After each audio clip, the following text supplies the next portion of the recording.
Hey, what's going on? It's Bill Burr, and it's time for the Thursday afternoon, just before Friday, Monday morning podcast. And I'm just checking in on you. I'm just checking in on you. You can hear from the breathing in the background. I usually do not have guests. That's not something that I do, but every once in a while, I get a maniac in here, somebody who's fucking raring to go. You might recognize this guy from his own fucking podcast. This man can talk about sports. He can talk about the hip-hop and the rap. He can talk about the Real Housewives. He's an actor. He's a director. He's out of breath. Ladies and gentlemen, he's one of the biggest Boston sports fans I've ever met. Welcome back to the podcast. Your friend and mine, Mr. Michael Rappaport. Glad to be here, Bill Burr. How you feeling, man? I wish I could. I had the wordsmanship to paint a picture of what's going on here. Like, we're sitting on our couch, your couch here in your crib. We both have on half-C socks. Half-C socks. I went white. You went black. Shorts. Yeah. Almost similar shorts, but different color coordination. And I mean, it's like. This is a sad fucking sight for sore eyes. It is. We're probably two of the most undesirable white men in Hollywood. That's real shit. Maybe in the country. Like if someone came and like saw like what this is a sad fucking sight. If you told any woman you marry a white guy 15 years in, this is what you're gonna have. It'd be like the worst thing for white people ever. Like just across the board. Like the picture of me and Bill Burr with half-C socks on. Bill Burr has, dude. I'm barely covering the ankle. I got on the Chrissy Everett's. You got on headphones. I mean, this is a sorry fucking sight. But I'm happy to be on the podcast. I know you requested to come on. You seemed like you had some things that you needed to get off your chest. Now, this for people who aren't in your world or my world, yes, maybe just passing by on the internet. Yes, I am from the Boston area, yes, and I support. We have 4 teams. We just need one in each sport to win a championship. Yes. You guys in New York need like what, 15, yes, 3, 4? Yes. 3, 4? For each sport. For each sport. Yeah, absolutely. Exactly. And then when things couple for each borough. Yeah, we'll steal them from Jersey. We bring them into Brooklyn. Half of lids is just New York teams. Yeah, it's not a problem. I notice on your computer you have your FaceTime camera covered up. Yeah. Do you think someone's spying on you? I do that on the TV. I do it on everything. I would do it on my phone. No one's looking. Huh? You know that no one's like if people were looking, they wouldn't be looking. That's not true. You think they're looking for you? No, I forget who it was. Somebody with the TV kind of got busted. So what are you doing in here that needs to be covered up? Just like in your general like day in and day out? Because that laptop becomes like this own video camera. So what if I'm here? What if I'm on the couch and all of a sudden my wife comes and we start banging? Right. And there's some guy at Yahoo fucking rubbing one out with his lab coat on. I mean, I should at least get some money for an amateur porno. Now, you have a beautiful wife. Or if I watch porno, I don't want to see somebody see me going like, rubbing one out. But you in a porno, I don't think anyone's going to be able to get what not they me need in a porno, just footage of me rubbing one out. I don't need that out there. I'm trying to go Disney, dude. I'm trying to get on that channel. I hear you. Listen. No, it's all creepy, but they still can So you keep the tape on for security measures. I probably should do it too. I hear you. So, dude, this is the thing. If that fucking thing, I think in the fucking future, right?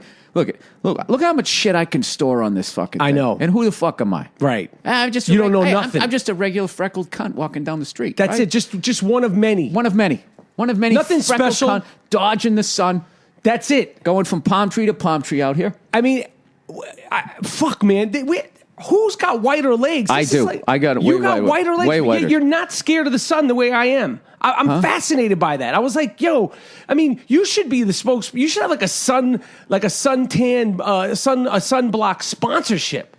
Like, you're fucking white, and I'm super white, but like, you match the wall color in here. I don't go out in the sun. I mean, I'll hike with my dog. I'll get a little bit of a farmer's freckled tan. Sorry, did I knock this over? Yes, you did. Is it broken? No, it's fine. Leave it on the floor. Leave it on the floor. You sure? Mike. Yeah, just leave it on the floor, Mike. You've done quite enough already. All right, sorry. All right, well, Bill, listen. Let's bring it to the people. Let's tell the people what happened. I saw you we were at a very big, fancy Hollywood party the other night, but low key. It's like, to me, that party is a low key Hollywood party because it's a private party with a lot of cool, interesting, different LA show business people. But I've gone to that party 3 or 4 times, and actually the last time I actually went out was at this party. I've never been to it. Every year I'm always on the road. Right, but I made it this year. Yeah, it's a good party. I was having a great time And then you showed up. And this is about 11:45 on a Saturday. And before I even was able to give you 5, we were like 20 feet away.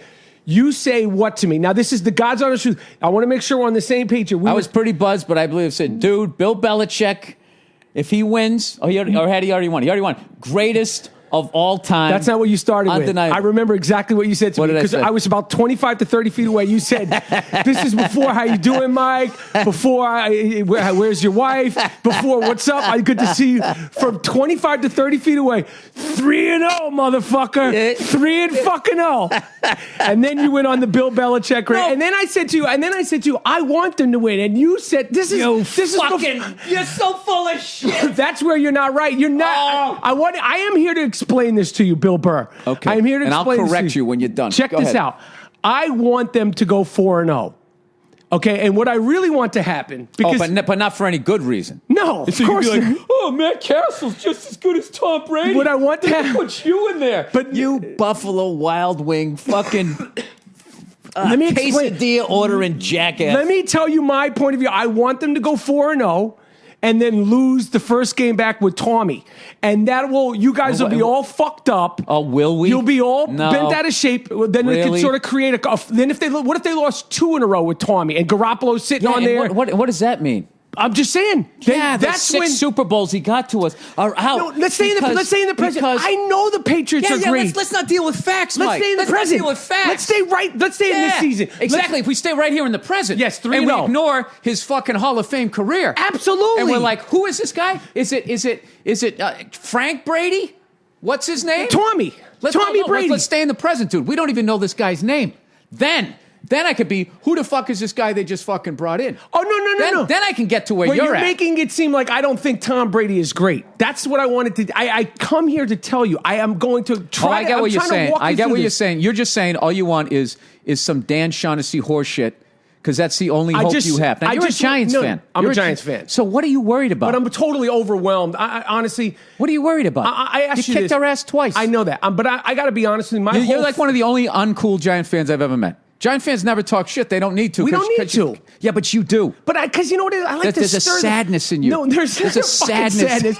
No, I'm trying to say this. I know that this is a heavily Boston, like your core people. You're worldwide. You're fucking worldwide. You went on a comedy tour. You went on a comedy tour worldwide. That's crazy to me. That's crazy to me because it's like that comedy. I know it happens, but I think that I'm so fascinated and respect that comedy can translate worldwide. I know it's all English, but I think that's fucking dope. There's a lot of you're freckled worldwide cunts out there, man. You're worldwide. There's a lot of freckled cunts out there. We're around the globe. But your essence is a Boston fuck. True? Yes or wrong? Yeah, right or wrong? Don't bury your insult and then try to run away from it. You're a Boston fuck. True?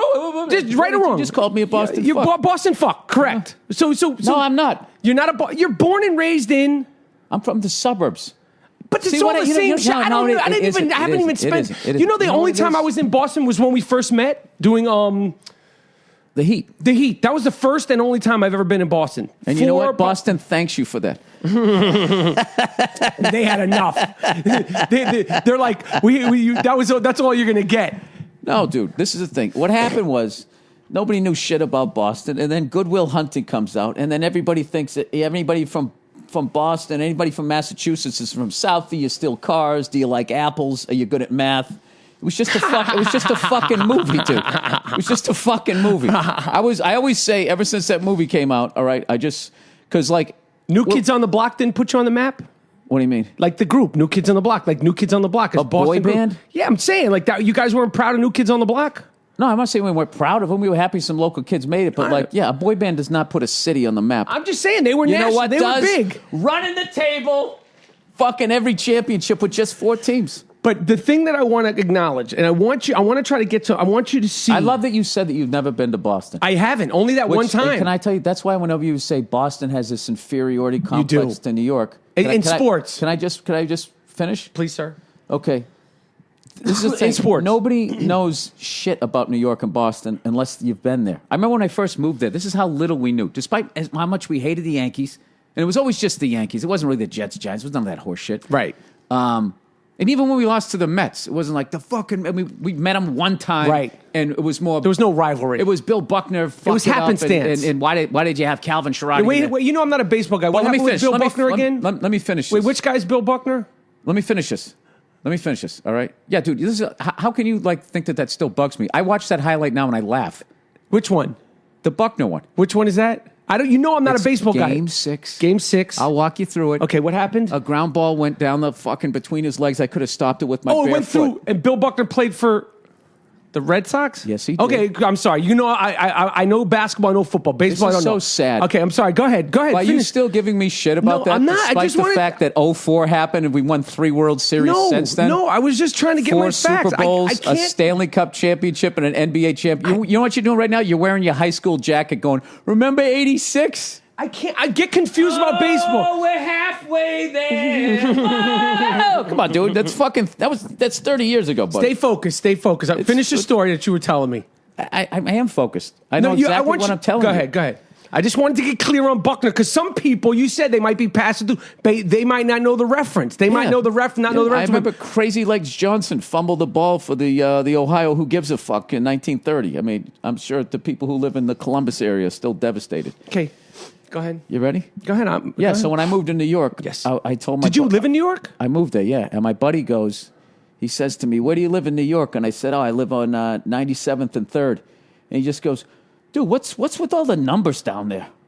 Like, why are all the streets numbered? Like, he didn't know fucking anything about it. Like, we don't know any, like, that whole inferiority complex. You guys do. It's manufactured by ESPN. I understand that you want us to. Nobody gives a shit about, you know what gives a shit about New Yorkers? New Yorkers. Listen. You guys walk Even though around, you've won you the go down, Super you go Bowls. down to Tad's Steaks and you get yourself a slice and you do your Tad's Steaks and a slice. You do your selfie in Times Square, right? One of the worst fucking places in America. Absolutely. Every hip hop video, they're in there like, we made it, the fucking M&M store. Times Square is a fucking Horrific. mess. Horrific. But every city must have like Hollywood Boulevard is the same Absolutely. thing. Yeah, but what do you guys have that's similar? Cheers. What do you mean Cheers? The bar? Cheers, yeah. And you go. We have like a whole neighborhood. You got Cheers. Yeah, because Boston. But you see what I'm saying though. Yeah, you Like, have we a giant cheesy area. Yeah, but it's for the betterment of the city. It's called Midtown. But you guys have one street where this happens. Just trying to get a map in my head because I did not spend that much time. I'll get you. Yeah, and everything else is authentic. We don't waste it with all that other shit. I mean, yeah, you can put on a Paul Revere hat and walk down the Freedom Trail if you want to. But other than that, it's a bunch of great bars and people can actually talk sports. Good food. Tremendous food. A bunch of characters out there. Everybody's fucking funny up there. There's really not a... In sports, If you though. weren't into sports, you would actually love Boston. When I was there for the 2 or 3 weeks while we were working together, I liked it. Good restaurants, nice people, easy to get around, maneuverable.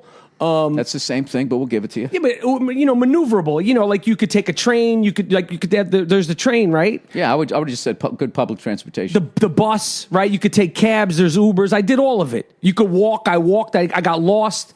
You were in a city and you took advantage of the I took advantage. It was a available. good city. It's a good city. But there is that sort of like, lesser than sort of feeling. Now you guys have won a lot of games. What do you like the lesser than thing comes out when you guys are 3-0. You know what you like? Wait, You let know me what finish. you I'm like? the guest. You're like that fucking chick who never has a boyfriend and then goes like, you know what? Guys are just intimidated by me. They can't handle my blah, blah, blah. And you want to be like, lady, do you ever think that maybe you're kind of a cunt? No. Oh, that's hilarious. So you're walking around like ordering a sandwich and you just felt like as they were making the sandwich that they were sitting there thinking inferior thoughts to New York City. Do you realize In that's, sport. That's one of the most self-centered things. You But guys what aren't I'm a saying, factor anymore. It's 11:30 You're not a at night. factor anymore. 11:30 at night. Why are you screaming at me 3-0? 3-0. I mean, yelling. I'll tell you why. Your wife is like, she walked away like everybody's embarrassed. People are nervous. You got a shaved head. Like people are freaked out. Now, look at you. Now you're exaggerating. I mean, a little bit like 3-0. Like, yo, I'm fucking whacked out of my tree, and you're talking to me about 3-0. Like, I'm trying to like let me shake your hand, Burr. Like that's what I'm saying. Like, I know you're 3-0. I know Belichick is fantastic. I know Brady's coming back. I'll tell you right now. That's what I'm saying. Why about the inferiority complex? No, let me ask. No, it has to do with you during this 3-0 streak, constantly shitting on Tom Brady, constantly shit. So I was just rubbing in your face. Let me ask you a question. If you walked into that party and we were 0-3, you're going to tell me you would have said hello? That's a good fucking point. That's why I love you, because you'll actually fucking, you'll go with it if I get you with the good one. Now, I got to acknowledge your fans, because we made a bet that hasn't been dealt with. Because I've gotten a lot You've made two. You still owe me a dinner for the NBA Finals. No, just one bet. The NBA Finals, you still owe me. I know, but I want to acknowledge it because I got your fans a few times a day. Did you fucking pay Burr his bet? Have you taken Burr out? This is on Twitter. And, I don't mind. I tweet, blah, blah, blah, blah, blah. But I'm getting like a sense, I want to acknowledge that it hasn't happened, but would you say it's a scheduling issue? Yeah, I would definitely say it's a schedule. You're traveling, I'm traveling, you're moving, you're grooving, you're overseas. I'm maneuverable. I'm on buses, I'm on subways. You were in Greece? No, I was in Ireland. Didn't you tell me you were in Greece? Italy? Italy, yeah. On a beach? Were you on a beach or like in Rome? Yeah, but I had a giant umbrella. But I mean, like, what was that like? I've never been. Like, I've been to Rome and I've been to Venice, but I've never been to the beaches of Italy. So what was that trip like? The Amalfi Coast was beautiful. It's extremely touristy. The food isn't as good as it is when I was in Rome. When I was in Rome, I couldn't miss.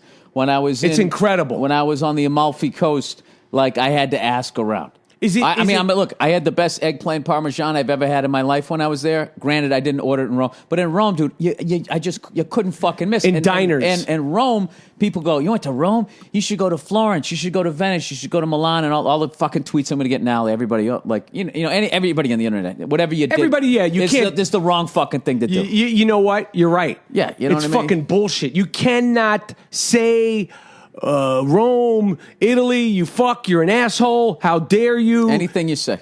Every single thing you say. It's literally like you can't, unless it's fact checked. But I like it though, because it's a great, like, it reminds me. A litmus test. Hey, you just can't fucking, like, I actually have a lot of comics that, I'll run into at this point because I've been doing it so long. I'm the fucking old guy, man. I'm 48 now. So, like, most of them that I talk to are at least 10 years younger than me, right? Because, most guys my age at this point are either moguls or they fucking substitute teachers, right? Right. There's very few of us still doing comedy clubs. So they'll come up to me and they'll be like, yeah, I just want to say, the other day this comic said blah, blah, blah, blah, blah, and this shit to me. And I always want to say, like, why the fuck would you listen to some negative cunt like that? But then I always go back to, like, oh, because I did when I was where you're at in the fucking business. So, right. That's one thing I do like about Twitter is when I actually read them, like, I used to respond. Like, sports things I'll go back and forth because that's fun.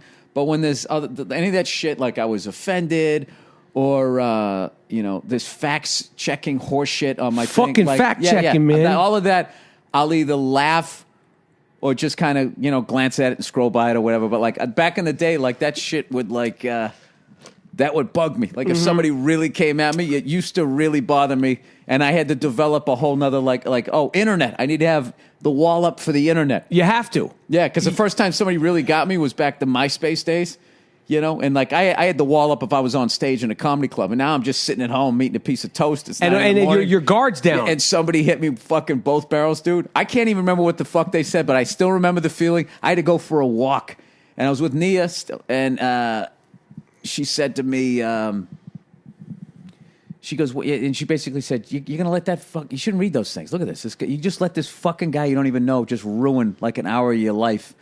And it still took me an hour to come down. And then I was just like, you know what? You're right. This is stupid. So now when I read them, I laugh them off. Unless it's sports. Sports, I will go back and forth on. Yeah, it's a new frontier with the Twitter, and if you have any sort of pub, how old are we with the Twitter? No, it's fucking crazy, man. You can't say anything. Facebook. Are you on the Facebook? Remember MySpace? That was like 15, 16 years ago, right? You know what I love? There's when people book a job now, comedians book a job, and then they jump on your Twitter, and then they scroll back. Somebody recently got a job, and they scrolled back on this person's Twitter. They've been on Twitter for like 5 fucking years, 10,000 tweets. 2 tweets Oh, about something they said bad? They didn't even say it bad. It was a joke. Right. It was a joke. Right. Making fun of themselves. They take it out of context. Right. They blah, blah, blah, blah. It's blah. bullshit. Oh, yeah. Well, yeah. And those people who do it, it's like, hey, can I listen to your voicemails for the last month? Can I read all your text They'll messages? go through all them shits to find,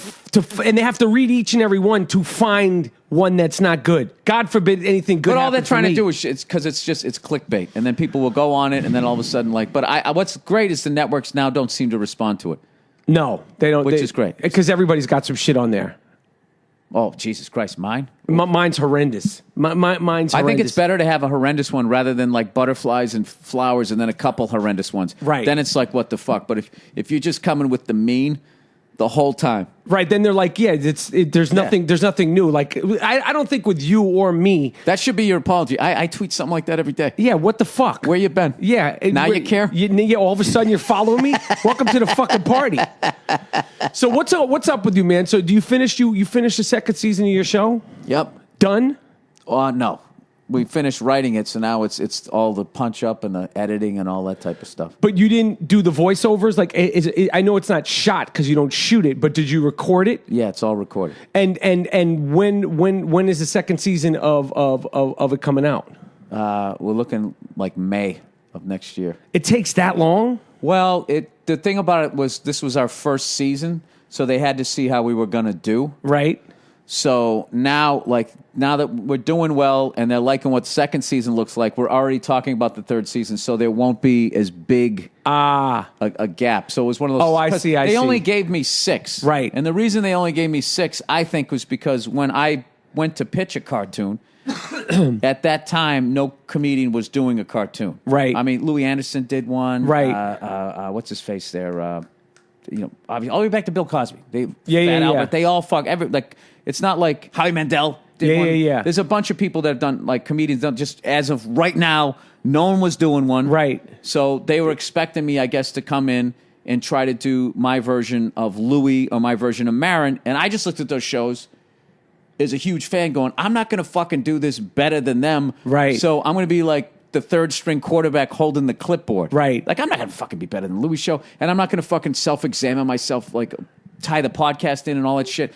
Maron's already doing that. Right. It's just like, I just felt like I didn't see any wiggle room between those two shows. So were those two shows, like, because of the success of Louis and because of the success of Maron, you consciously said, I need to do a cartoon like no, I had this idea. I had this idea way back in 2009, and I pitched it to Comedy Central, and I wanted to do them as 5-minute vignettes of just crazy shit from my childhood. Right.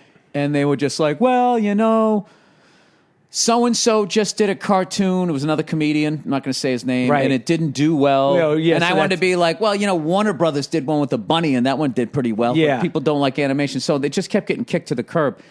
I had a couple of one-camera things. I tried to do something with the Always Sunny guys, which I still can't believe that one didn't get picked up. They just weren't getting picked up. So I had this this was the fun one. Right. And I through Steve Burr, I met Vince Vaughn and Wild West. They liked it. Then they brought on the great Mike Price from The Simpsons. And then we pitched it around town, and everybody was looking at us like, who are these old guys pitching this fucking cartoon from the early 70s? Right. When we went to Adult Swim, it was fucking hilarious. Like, the guy we were pitching to, we were all at least like 15 to 20 years older than the guy that I don't even the think decision. he was alive in 1973. Did he have a tight purple shirt on or a pink shirt No, he was a on? cool guy. He was a cool guy. He was just a young guy. So it's just kind of like, it would be like if me in the 80s or the early 90s, if someone came in to you and said, okay, the show takes place in 1961. Right. Do you remember when blah, blah, blah? Right, We were talking about when they used to spray for mosquitoes and all that. And this, Right. Which is funny. Now that's coming back with the whatever that fucking virus Is it E. coli? No, not E. coli. Ezekiel bread? Ezekiel? That's No, is it bread. what is it called? Zika. Ezekiel Elliott. Zika. Jumbo Elliott. Anyways, so it just kind of came about like that. So then nobody picked it up, and then Vince was the guy who said, "Well, let's He's a producer on it? Go to Netflix." Dude, he was in the pitch meetings. That's cool. Well, dude, that's why I got sold. Because if I just went over to Netflix like, yeah, I'm a fucking no-name comic, want to do a cartoon, Right. they'd be like, yeah, go fuck yourself. Oh, I didn't know that. That's cool. But I think they were thinking, go fuck yourself, and then they looked to the left and like, that's an A-list movie star, and he believes in this. So then I think they were just like, we'll give you 6. Right. We'll give you 6. Right. We'll see how they do. And then fortunately for us, while we were doing that, BoJack Horseman came out, and it blew up. Right. That one did well, right? Yeah, it's doing great. So, whose show is that? That's Aaron Paul. Oh, right. And, I met the guy the other day at one of those things. A great guy, too. My apologies. There's so many fucking people in this business. There's so many fucking people. But they, I love, you know what my favorite part of BoJack Horseman? This is so fucking nuts. I love his house. I haven't seen Dude, it. his house is the shit. Is it? He's got the view. He's got the fucking pool. I gotta watch it. It's just like, every time I watch that show, as much as I love all this shit, like, dude, he's like this, former sitcom star. He did like a Too Close for Comfort kind of show, and he's past his fucking prime. He's trying to get his career going again. He does coke and like, but what I love is he has no shame. And this is animated? Yeah. What I love is he watches old episodes of his show and has no shame and looks at them how great they are. Right. Dude, yeah, and he just goes around town. That's fucking funny. Yeah, and like you see like sometimes like he'll go out to like a restaurant or something, like a Hollywood restaurant. You're kind of like, oh, that kind of seems like that place, right? Like those. It's referencing places. Yeah. That's cool. But dude, you watch it because they have it in the opening credits of the shit, and I fucking love his house. I got to check that show out. If BoJack's Horseman's house went up for sale, I would definitely go to the open house just to see what's going on. You know what I mean? That bullshit like he could afford it. How many episodes are you doing in the second season? 10. You did 10, and then what about the third season? 10? 10. Yes. Is it a fucking grind to do this shit? Yeah. Sometimes it is. It's more like it's one of those things when it's going good. Right. It seems like easy. No, it's great. just some of the most fun. Like we're in the writer's room and somebody comes up with something cool and everybody's pitching on it. We're all laughing our ass off. And, it's Netflix, so it's not like you got to worry. You just go ahead, put it in. Right. But when it's not working and all those industry words start coming out, this isn't tracking. I don't think we earned this. Right. This isn't our show. Right. This isn't the our tone. This isn't in our palette. Right. And all of that shit, when that starts coming out, and then it's already like fucking, late in the day, and you're going to stay late, and then you're going to come back. I'll tell you, one thing I've really, I always had respect for, but I really have way, way, way more respect now for is, like, nobody works harder than, showrunners probably work the hardest, and then writers. Yeah. And, dude, listening to writers, man, they fucking tell these horror stories, like, like comedians, all you tell the stories you bump. Yeah. They tell the stories. It's like, dude, when you get a showrunner who's unhappily married or just doesn't like his or her life, it's just like, you're never going home. Because they're on top. They don't want to leave. They don't want to leave. They're waiting for their wife or and husband, the showrunner husband for to go people, to that's sleep. the boss. Yeah. And they'll just keep going over it and over it, and they'll come up with shit to do. And these fucking people will stay there till 2 a.m. They're literally like, I used to know this guy a long time ago. And he was unhappily married, and he used to tell this hilarious story how he would go out drinking, and then he would drive past his house, and if the light was still on, he would keep driving. Fuck. Jesus Christ. I was already afraid enough. That was Anthony Cumia who told that story. I was already afraid enough to get married, and then he told that story, and I don't know what it was. It was so vivid. For some reason, I pictured one of the houses that I grew up in. Whenever I picture him telling that story, it's me, and I'm driving by looking at what was the family room living. A silhouette of them waking up. Yeah, just like, that's one of those things where it's just like, Jesus Christ. At some point, you got to be, and he'd be like driving with like a beer. Fuck it. When I had my first son, I was so sleep deprived, I would leave the house to sleep in my car on the street. Like, I'd park my car in a shady thing, and I had a big Navigator, and I literally would, like, I'd have, like, a little pillow or, like, a sweatshirt. And would you just tell your wife you had somewhere to go? I got shit to do, I got a meeting, whatever, and I probably most likely would, but then I would or I'd leave 3 hours early, or, like, my meeting would be at 10, and I'd come home just to sleep in the car. Because I was, the first kid I had... I couldn't see straight. It's like. Are you one of those guys that doesn't do well unless he gets 8 hours? Well, I'm better now because having kids will break you from whatever habits you think you have. Right. As far as sleep, you will be broken. Like what you think you need 8 hours. Like now the kids are older, so they sleep like teenagers. So, but when they were younger, that first year and a half, 2 years, it's like a shock to the system for real, and especially if you have a kid that's not a big like a sleeper. Well, especially if you're in this business too. We have, you have, what's weird? Like the amount of free time we have, but so much of that is like panic of when am I going to get the next thing? Right. So it's not enjoyable. No, it's not enjoyable at all. Yeah. People think you do nothing. I'm fucking walking around worried. Like you see me out, and you think I'm doing nothing. All I'm doing is like trying to find like make sure I'm near a bathroom so I don't like shit myself, and like waiting for the phone to ring. Like no, that's what some guy said that a long time ago. Said anybody in this business is a professional job hunter. It's just like you never can be like you can never rest easy. I don't think I've ever met anybody that said, you know what, I made it. Leonardo, he's good. When it's money, he's all good. money. He never got married. He's the pain in terms of like man shit. Never got married. Does his shit. He's the Jeter. He's the Jeter of actors. Period. And also, you'd be hard pressed to find anybody that has anything bad to say about him. Like when That's like Derek Jeter. Yeah, but like when you go to a set, you work with and he's working on big movies. Uh-huh. Like 20, 30 movies, however many movies. So it's like hundreds of people that he's come across, and then there's fans, and then there's the hundreds of women.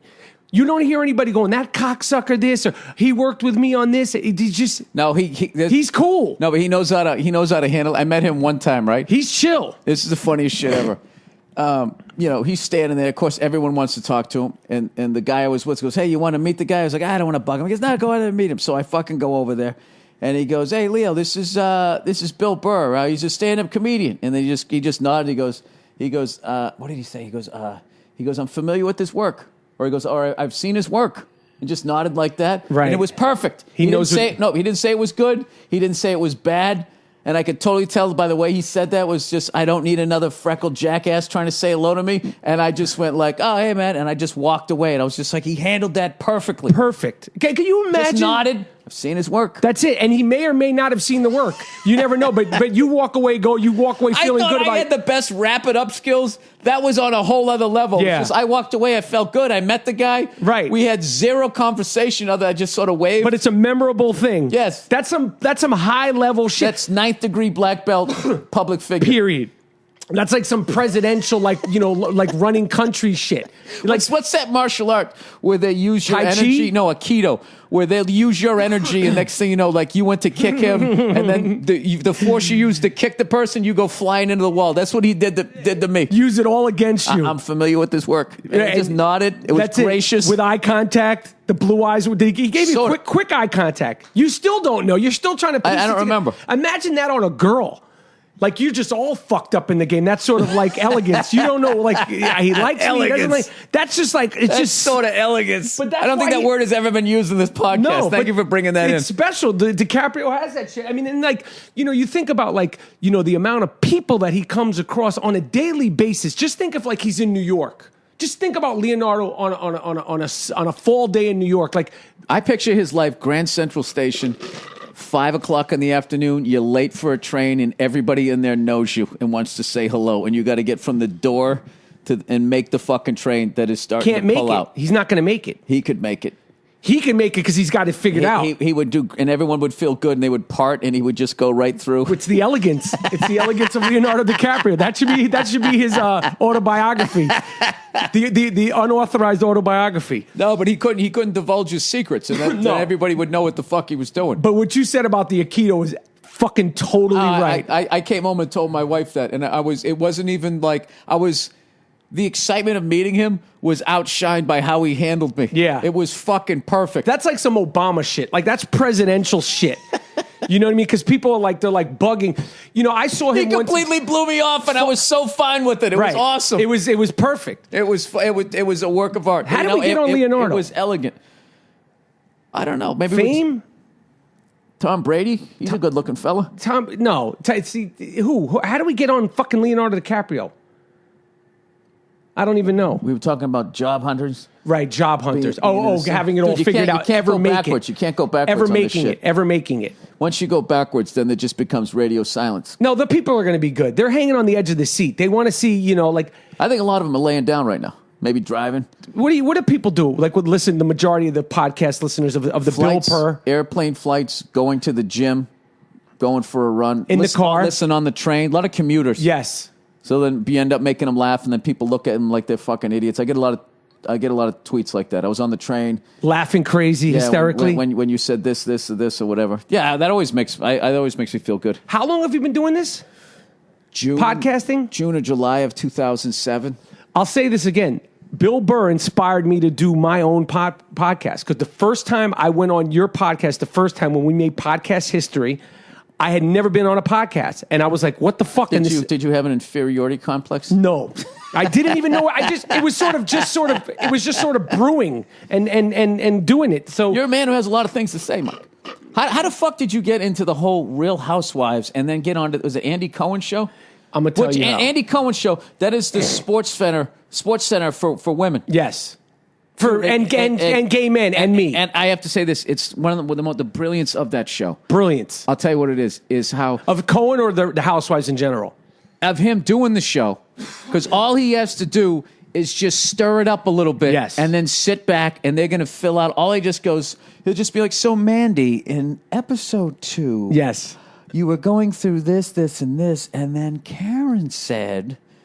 that the reason you can't get a man is because... And then he just fucking sits back, and they go at it. It's the most brilliant show I've seen since when Byron Allen used to do Comics Unleashed. Uh-huh. And this is the brilliance. He produced... That's Incredible? No, he produced the show, right? He owned the fucking show and syndicated it, okay? He doesn't have to have any writers, because comedians would come in with their own bits. And then he knew what bits you were doing, so all he had to do is just sit there and be like, so, Michael... have you ever been to a Knicks game? And then you just go, as a matter of fact, I have. And you go into your bit, and then he just sits back as you eat up that fucking time with your own fucking comedy, and then he would go over there. So, Judy, you're counting the money in his head. Fucking brilliant. That guy is the king of finding the show. Yeah. Where no one sees the show. But it stays on the air. Remember Coming Up Next? Yep. Coming Up Next. Yep. He took press junkets. Yep. And he was like, this is a fucking show. Yeah, and he was like, before TMZ, he was doing that shit, Yep. and it was going... I'll bet you Byron Allen... Have you ever interviewed him? No, I've met him a few times, but that guy is fucking genius, and he has like 3/4 Oprah money, and nobody even knows. Yeah, that's what I was just going to say. That motherfucker's probably so fucking rich. He made it. Yeah, absolutely. He made it. He's probably like, you think I'm a fucking joke, and that motherfucker was doing that owning and ownership and syndication. And he came in on That's Incredible. That's Incredible. Where he was not even the star. He was like the fourth. He was like 19. Yeah, like the fourth banana. He was a kid. He was like straight Figured out out of the Fairfax. fucking business. Yes. Yeah, I like all of those Yeah, guys. I think he's good. So the Housewives. He's not getting 1 cent residual checks. No, he ain't getting them shits. I just got one the other day for 47 cents. We have this game. You, me, Al Madrigal sends them to me, so it's almost like a game of poker where you just take a picture of your residual check to going all the way down. You and Al Madrigal, the two people I know that actually literally got a 1 cent check. 1 cent residual from, I don't even know what it was, but I cashed the shit. They used to be. I did. Fuck that. I was like, I did something that I either liked or didn't like to get this 1 cent, and it's never coming in. This is the bottom. This residual, this cycle, however those things get to you. Yeah. I never understand how they get to you, but this 1 cent. I understand how it gets to is the money all goes to somebody else, and then they have this algorithm on how it works out. The first time they pay you, the second time it's half that, and then you're just in 1,000 feet of water. And then at 1 cent will come in. Yeah, and if you did a $1,000 gig, then you get a residual for $666, something like that, and then $332. No. It goes $6.66 down to like $3.32. It does that big of a jump? I feel it does. I don't know. Because whatever. That's not the point. The point is about Housewives. This is how I got into Housewives. My girl, your lady, my lady, she would watch Housewives on Sundays. And a few seasons ago, I don't remember what happened. A few seasons ago, Sunday during football season, something went bad for me. So normally I'd be downstairs watching the late game. The Sunday night football game, and by the time I got up there, the housewife shit would be over. Right. So something happened where something happened with my team or the game. Something was bad, and I'm motherfuck this game. And I went upstairs early, and I was like, she's like, what the fuck are you doing up here? I was like, oh, she's well, don't come up here with your bullshit. I don't want to watch that fucking game. I'll watch this shit with you. And I swear to God, Bill, I don't know if you watch Housewives or not, but I was like. First of all, as an actor, and I'm not like, as an actor, I'm a people watcher, but I was like so fascinated by the behavior. I was like, yo, you every actor should be watching this every actress should 150% be watching because it's mainly women. But I was just fascinated that these people are for real. They have cameras on them, and people think it's fake. Marlon Brando on his best day, Meryl Streep on his best day couldn't do some of the shit that I see on these Housewives shows.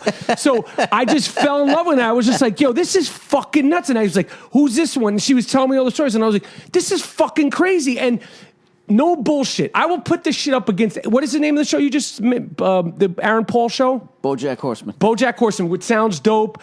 Fucking Breaking Bad. Bill Burr was on Breaking Bad.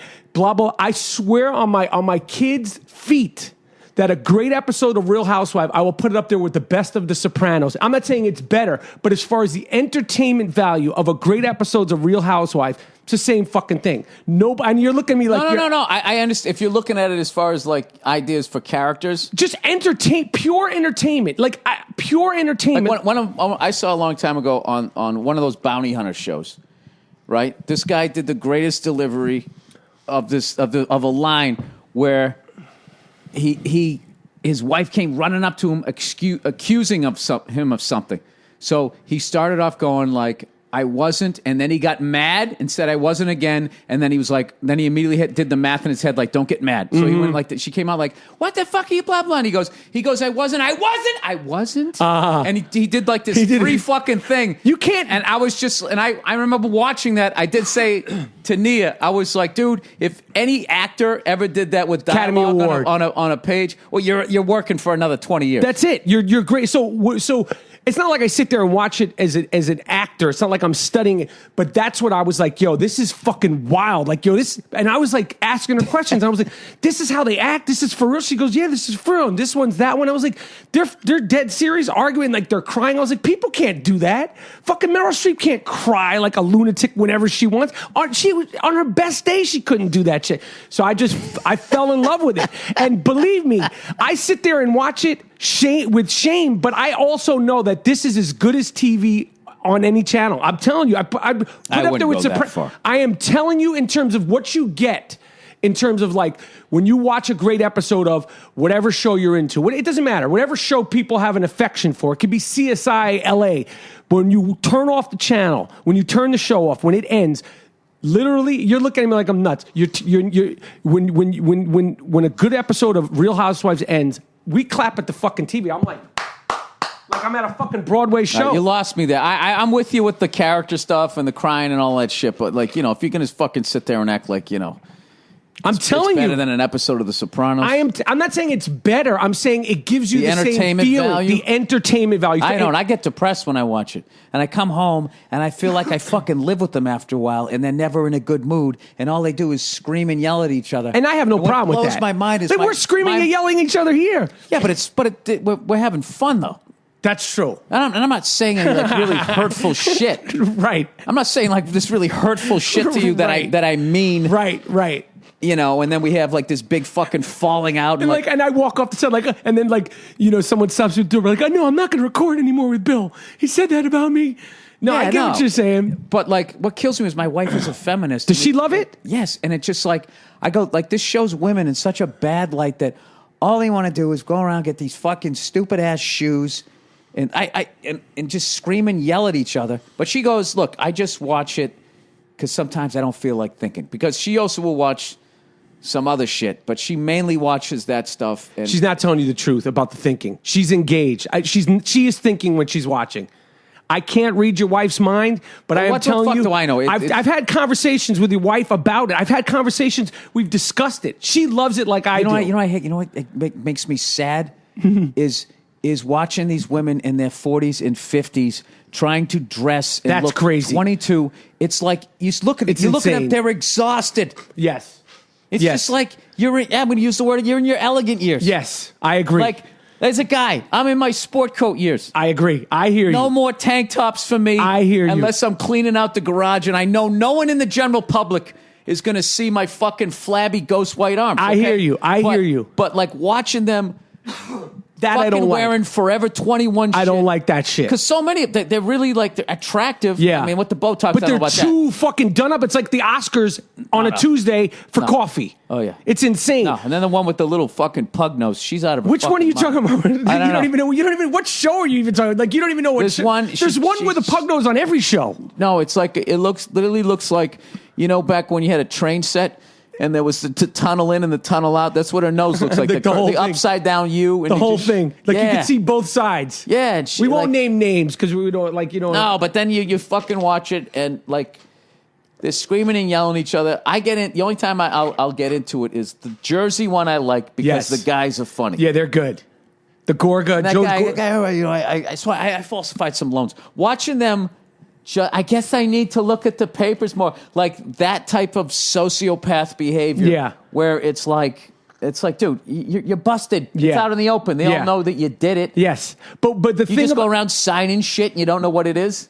you're talking about Real Housewives in New Jersey. But the thing for me, when I keep watching, they went to jail, and then the reality, like you see, like this family, like I'm saying, as far as I hate to say entertainment, but that's what it is. Like you follow the story like it's fucking Dallas or Knots Landing. Once their kids were crying that the dad was going, I couldn't watch it anymore. Because it was too painful. I don't want to see that shit. Because it hit the heart, right? But you see what I'm saying? If you're watching No, it, like, but there's also that other element of like, why the fuck are you airing this? Why didn't you just quit the show? Why would you put your kids on TV? I they get don't it. have the choice. I get it, but I am all in. Straight up. Do you watch the Kardashians?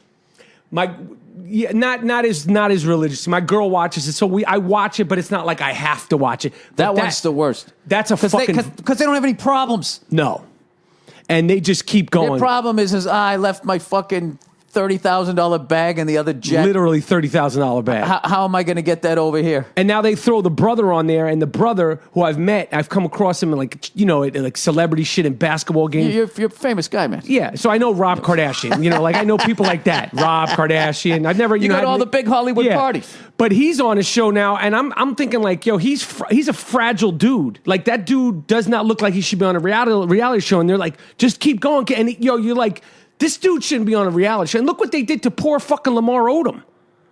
They fucking put him down into the ground. Who did? He was married to what's her name, and like every guy that they come across that they don't fuck with, it's like they get a curse on them. The other one, Scott Disick.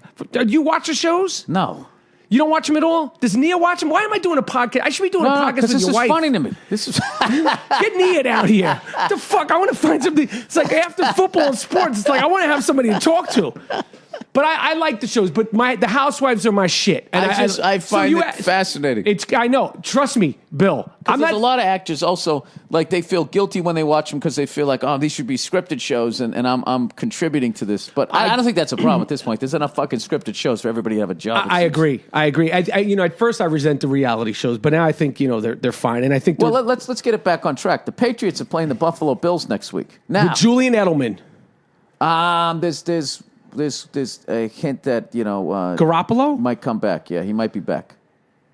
Did you see what the Patriots are doing? And honest other teams are doing it too. What? But of course, they just bring up the Patriots. It's with not, the receivers? It's not cheating, but it's fucking brilliant. What are they doing? Why'd you preface it by saying it's not cheating? I didn't say it was cheating. Because they present it like it was. Okay, what was it? So there's this new rule that when you kick the ball out, you kick the ball in the end zone. If the guy catches the ball, if he takes a knee, rather than going to the 20 all these years, now it goes to the 25. So they gave him that extra 5 yards because they're trying to avoid the collisions. Yes. So you're just giving him the fucking 25-yard line, which is a fucking that is a fucking, like, what would you say on a grade, like a B+ return, A-? Yeah. Wait, like an A return is anything 25-yard line? Wait, if you kick it in the end zone and the guy downs it, it's the 25-yard line. I didn't fucking know that. Yeah, well, it's a new rule. This season? Yep.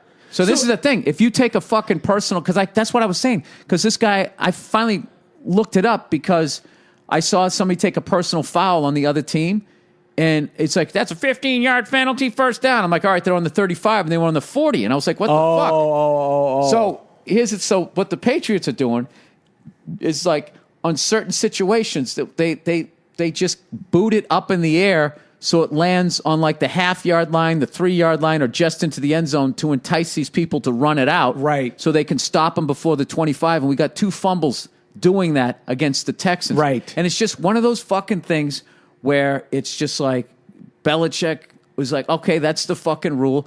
Where can we get our advantage? And it's one of those That's smart, things, though. Exactly. And that's half of his shit. Yo, People hate. He's a because of that. motherfucker, man. He and, is. And you know, I'll be honest with you. Cause you think that I don't want to see them do good. No bullshit. I would love just to see, just for the accomplishment of it.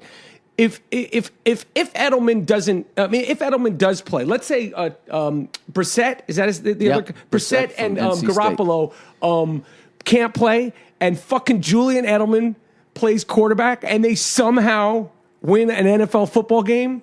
They should just stop playing the game like this season, because to me that would. Well, let's not get crazy. I mean, we haven't played like the greatest teams. It doesn't matter. If you could win a football game with Julian Edelman as your starting quarterback, I don't give a fuck who you're playing. For real. That's an exaggeration. With 1 week preparation, that Julian Edelman to be. I mean, he's not even.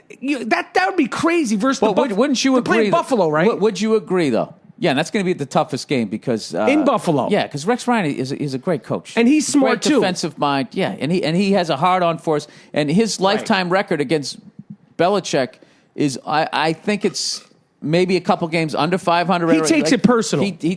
When he was with the Jet, yes. every year we fucking went. It was Yes. like we won, then they won, then they won, then we won. Then and now he's got his brother there, and they're smoking fucking weed because the brother. It's Rex and what's Ryan? Well, I mean, what's the other Rex Ryan? And, what's the brother's name? The one who looks like fucking the dude. Like he runs a tilt-a-whirl. Yo, that fucking guy, right? Like, right. I mean, those guys are got to be. No, they're great. They're great. So I mean, I was not happy when Rex got fired. I don't like seeing people get fired, but like I knew he was going to catch on somewhere else. But when he was still in our division, I'm like, fuck, I still got to see this guy twice a year. But he makes it fun though. He makes it like, to me, like that guy. Like I always. He definitely makes it fun. But my thing is, I don't like a guy who talks shit when he has a good team and then clams up when he has a bad team. It's but like, he's still talking shit. Like that's the whole thing. Like he's talking shit. Like, he's not the way when he was with the Jets. No, he dialed it back. But he's way still, back. But he's still like, I saw this whole thing on him, the way he talks to his team.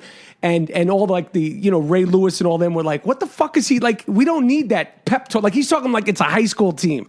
He's still like, we got to get out there and kick their fucking asses. And it's the Buffalo. Ray Lewis never needed a pep talk. A professional football. Somebody else probably does. Ray didn't. For game 3 in the NFL season, it's not like it's.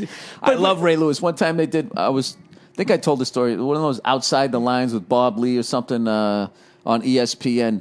And they had this intense music, and he was fucking talking about how his dad wasn't in his life at that time. So when he went to high school, he just went on a fucking tear. His dad owned all the records, and he broke all the fucking records.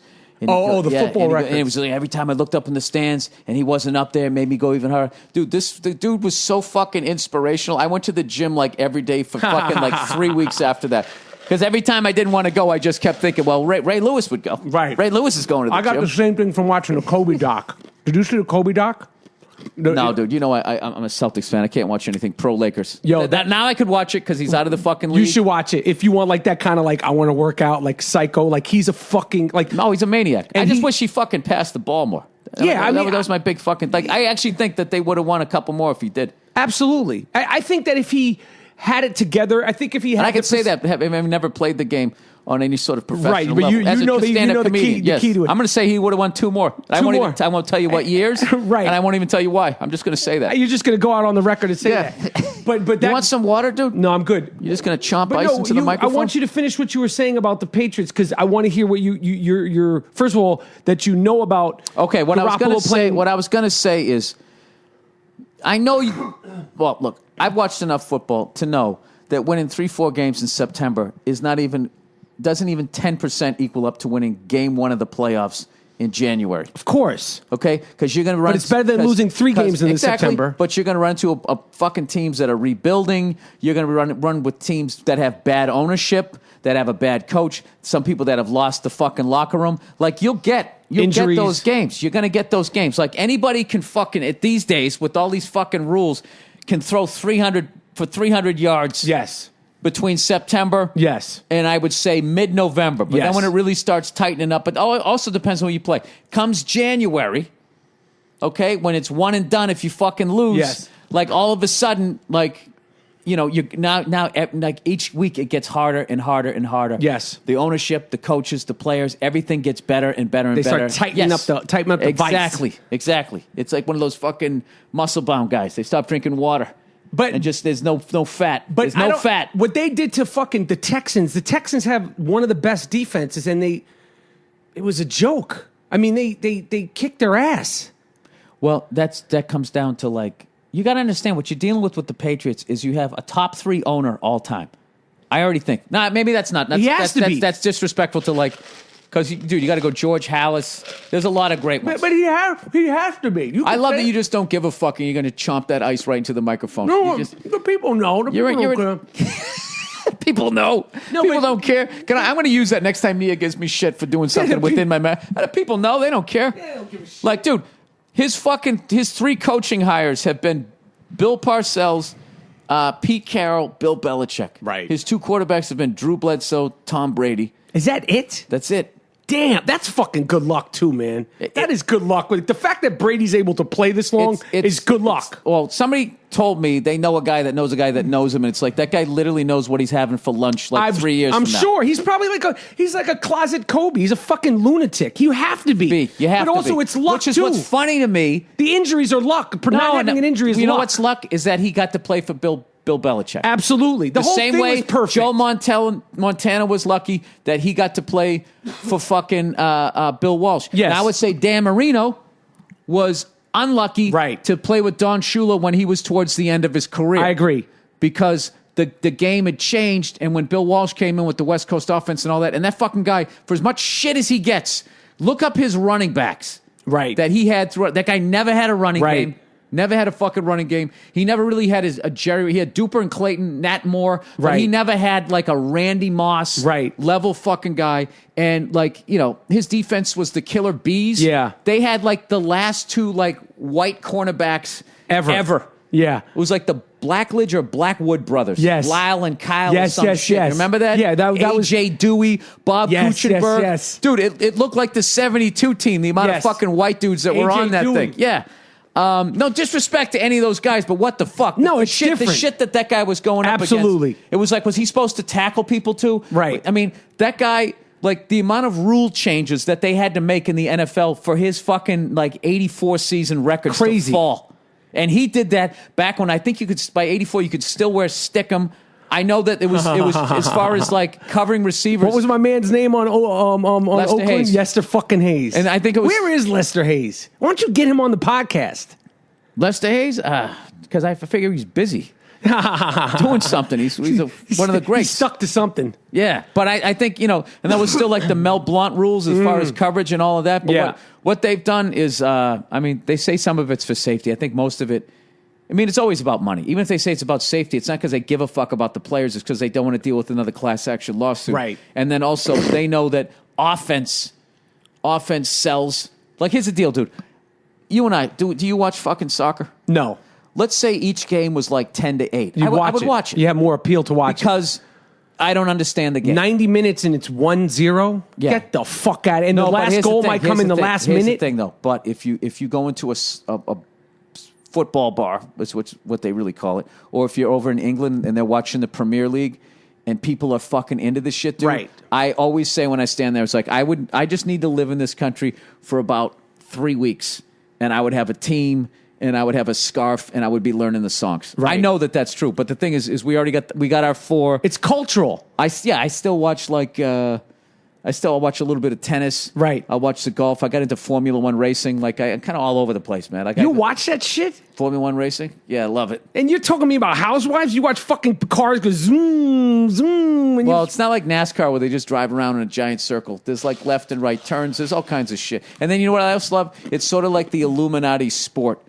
You know what I mean? Like yachting is you have to know how to sail to see what Right. the fuck's going on there. Right. But that shit is just like I remember like the first race that I watched this year. I kind of watch it every year. Is the one in Monaco. I know nothing. You're like, hey, and I'm like supposed to be like, yeah, okay. I don't know All what right, the France. fuck. You know Monaco. Yeah, You're a I know big Monaco. fancy I've actually never been to France, believe it or not. Never been to France? Never. They Never won't went- let me in Paris, the motherfuckers. You never went to Cannes or anything like I that? never went to Cannes, never been to Paris.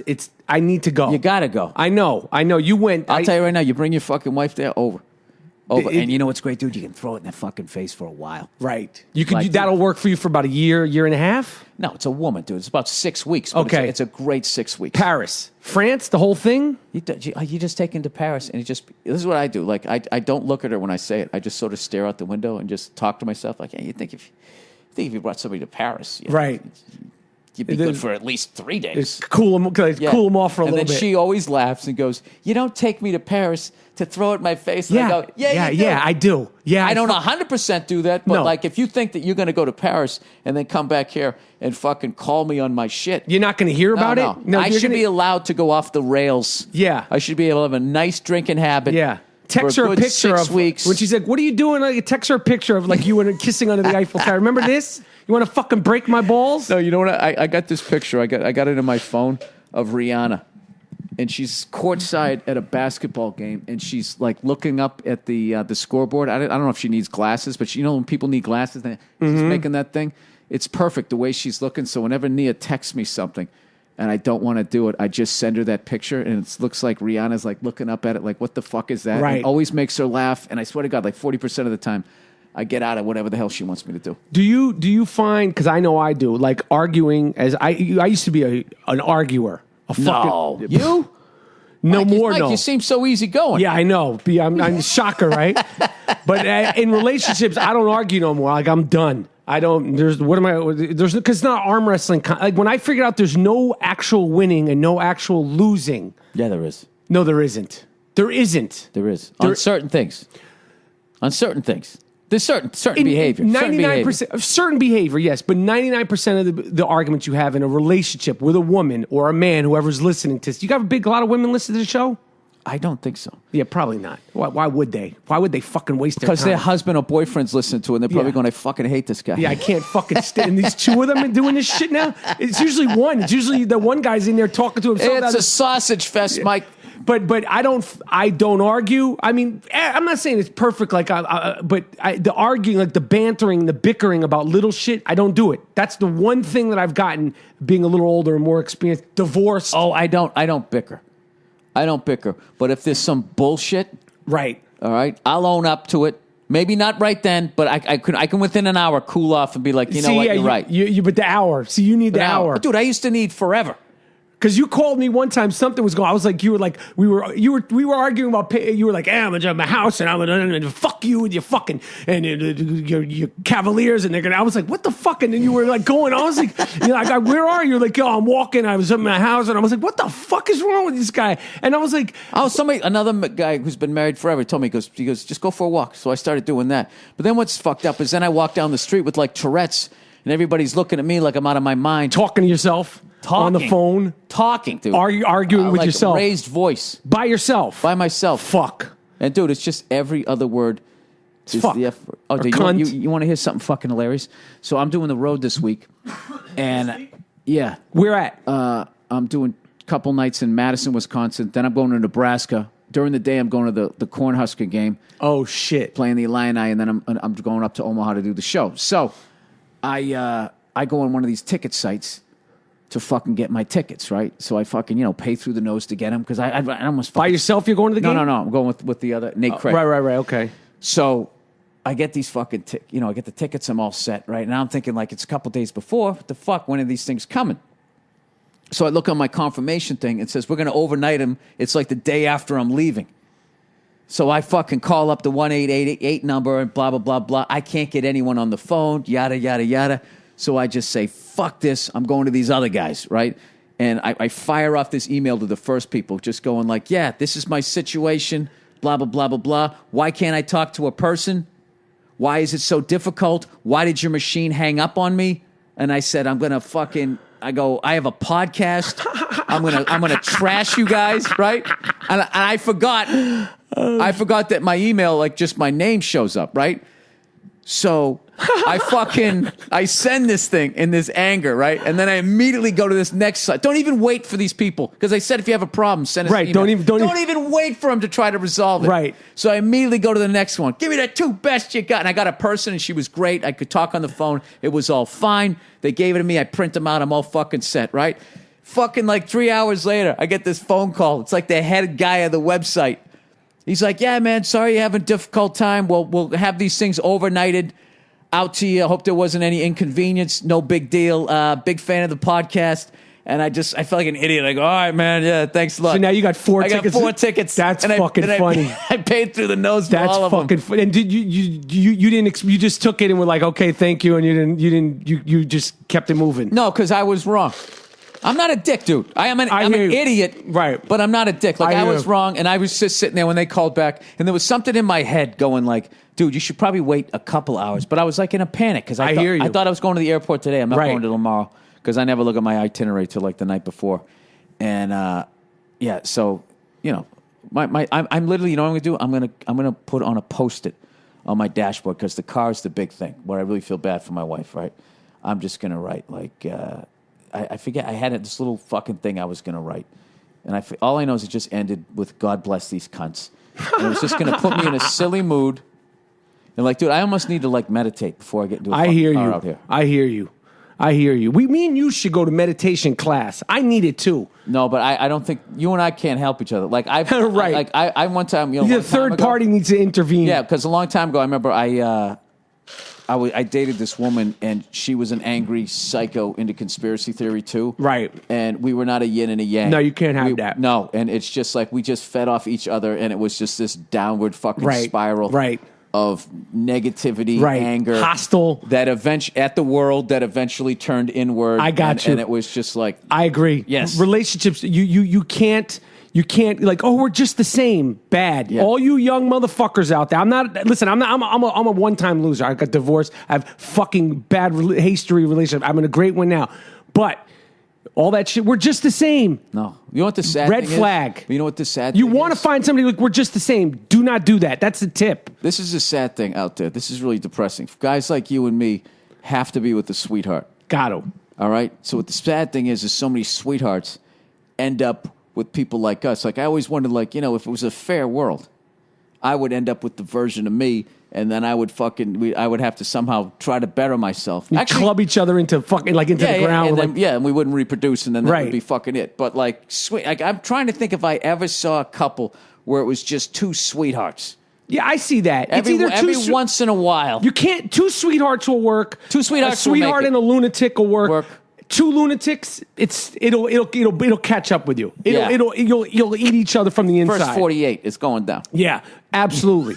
it will catch up with you. You'll either kill each other, or just emotionally just rip yourself out. Your innards will be ripped out. Yeah. Hey, we got a little over an hour here. I usually just do a half hour, but unless I get a great guest like you, so let's wrap it up here talking about the Giants. Yes. Now, I'm going to talk about your Giants here. Go ahead. Eli had one of his classic September games. Yes. Where he threw 2 picks and blah, blah, blah. And then I know only the mouth-breathing Giant fans are like, dude, we got to fucking get rid of this guy and blah, blah, blah, blah. My theory on Eli is fucking bored in September and October. He's coasting. And he has to wait till it's like, hey, Eli, we have to win the last 6 fucking games, or else we don't make the playoffs. For it to click. And then he goes, oh, all right. And you think because he wears a blue sport coat and fucking those Pete Carroll Dockers, you're just thinking that this guy doesn't have this in him. And that guy does. He has it in him. He's a motherfucker. He gets, the later it gets, the better he is. Yes. The better he is. And this is the thing, dude. Like, he doesn't have Peyton's stats. No. But his fucking record in January into February, I mean, it's fucking insane. He's got 2 rings. They're insane. playing Minnesota this weekend. I'm scared of that Minnesota defense. Yeah, I heard they're good. Yo, they had Aaron Rodgers. Like the offensive line was giving him protection. The secondary, they lock shit down. Cam Newton, they have guys on that team. They're red-blooded American straight goons. They were body slamming Cam Newton, not just sacking him. Some motherfucker picked him up and threw him on the ground. I was like, what the like Cam Newton. And they didn't throw a flag either. Yo, I think the ref was just like scared. Like it was like a violent sack. Like he picked him up and threw Cam Newton to the ground. You have to, you know how strong you have to be to do that. I don't know who it was. No, I saw him one time in real life, dude. Like Cam Newton. The most amazing thing about that guy is feet. Dude, his feet are like, he has like a size, like, it looked like a 20. Yeah, he's a fucking beast. I just thought, I was like, if that guy ever walked by and accidentally, if I was wearing Timberlands, I'd probably still break 2 toes. Yeah. And if he was walking, forget He's about big, running. man. No, he's gigantic. And he's like 6'6", I think. Got to be at least 6'5", like a real 6'5", and like a fucking like he's like a bodyguard. Like aside from being that good looking and handsome, you're like this guy could be like outside a club, like holding the whole shit down, like a fucking like he's goon size. You know what I'm saying? Like his head is like he should be in the VIP, and his body is he should be guarding the door. He's a goon, man. And that fucking guy on the Vikings, I don't know who his name. I didn't see that game, but that immediately I was waiting for people to go like, well, how come if it's a white quarterback like Tom Brady, all of a sudden the flag's coming up? And then I'm also thinking, has he not been in the league long enough? But I think he's making the league enough fucking money that from what people said about that game, he should have got a couple of Tom Brady, hey, go easy on the dimple there. They got to take it easy on him. But this wasn't an illegal hit. It was just like, he got him in his arms and literally like slammed him down. Like the guy didn't fall down on him. Like he picked him up and threw him down. Like he didn't like take him to the ground. Oh, and he still had the ball? He had the fucking ball. Oh, okay, well then forget it. No, it was a legal hit. It wasn't like Denver where they were like, going at his head. It was just, normally you see a guy like Drew Brees get hit like that, like a smaller guy. Like this guy, to do that to Cam Newton, I was like, so the Vikings. You know what's funny too is Drew Brees is how tall is he? He's like 6'1".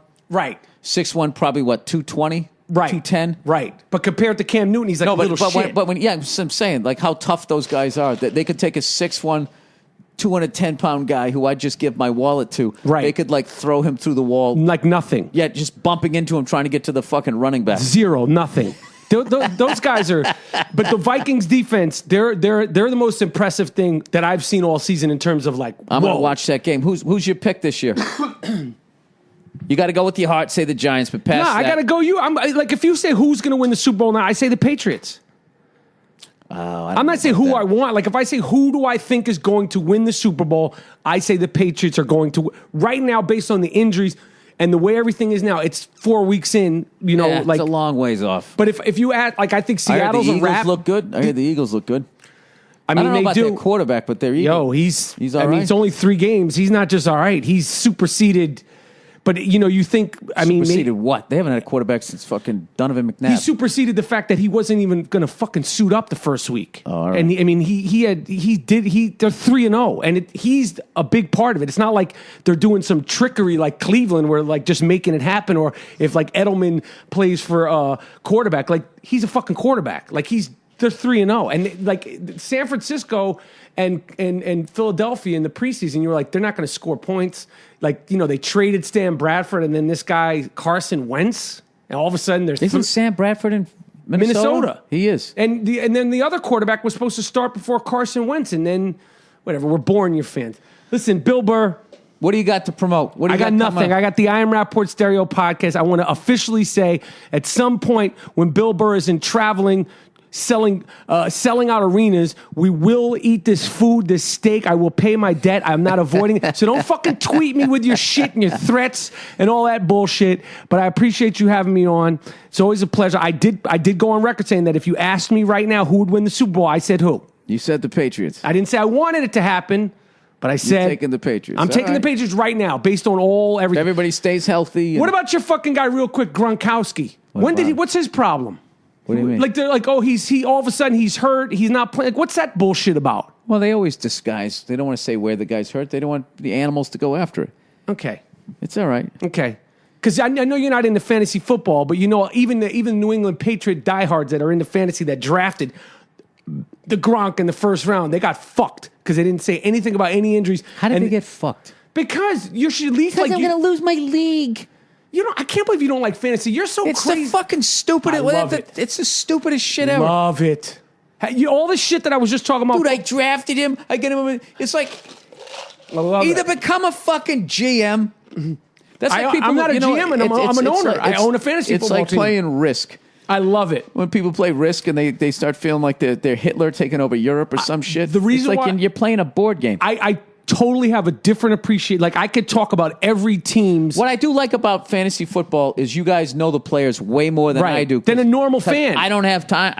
Half of you guys could do color commentating because you know who like the backup punter is because he's fucked you on. Absolutely. You guys who play fantasy football and degenerate gamblers. Absolutely. Know as much as a color commentator. Absolutely. I play low stakes. It's just for fun. But the biggest thing, the biggest takeaway from all of it, I mean, the shit talk I like. I love the shit talk. But the thing that I really take away from it is that I have a whole different appreciation for the entire league, not just the Giants, or not just the Jets, or just the Patriots, the teams that are against the Giants. Well, I would say back when I was a kid and I collected football cards, I knew every stat. I knew what college you went to. I could name the offensive line. Same type of shit. Of everybody. And what I hated was when I got a little older, I was like, I'm going to go back to doing that because it was a cool way to learn it rather than to go on websites and try to figure this shit out. It's a pain in the ass.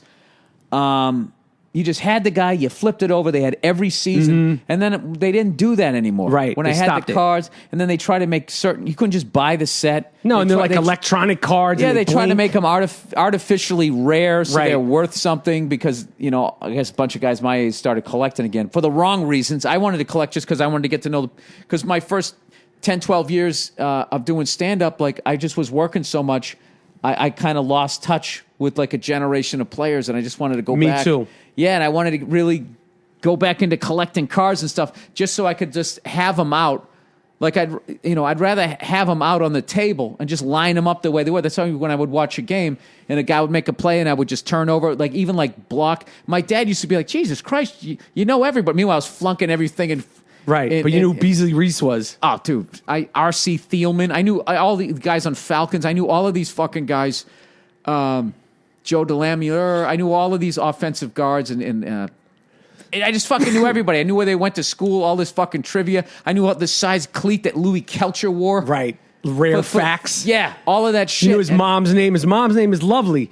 Like some weird shit on the back of the card. Yeah, he once returned 3 fucking scores for a touchdown when he played in high school, and then the commentator would say it. My dad would be like, "For Christ's sake, how do you know that?" And I'd be like getting attention from him. I certainly wasn't I'd be getting the wrong kind of attention with the report card. Right. So I do. That's the only thing about fantasy that's what I love about it. That does appeal to me. Yeah. But sitting there.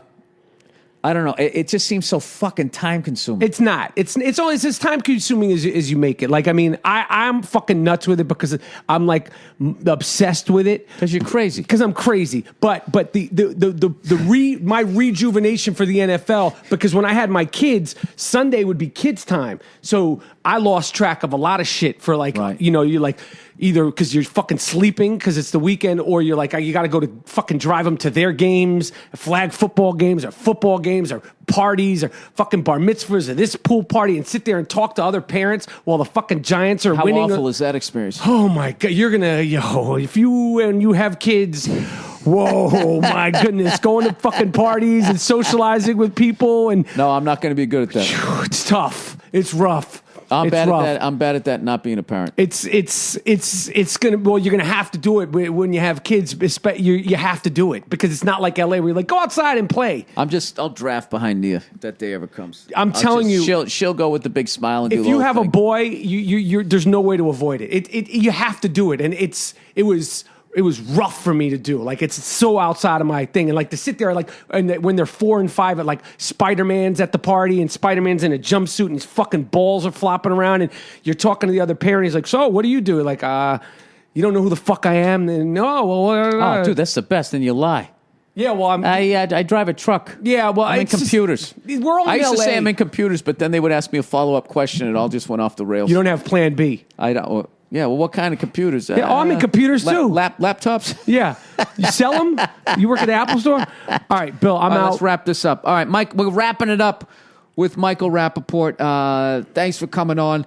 Picking the Patriots, fantasy football. You can catch him on Andy Cohen's show, you can get Bill Simmons' show, a zillion fucking movies, and the Michael Rappaport, I Am Rappaport Stereo podcast. Stereo. Stereo. I'm out. All right.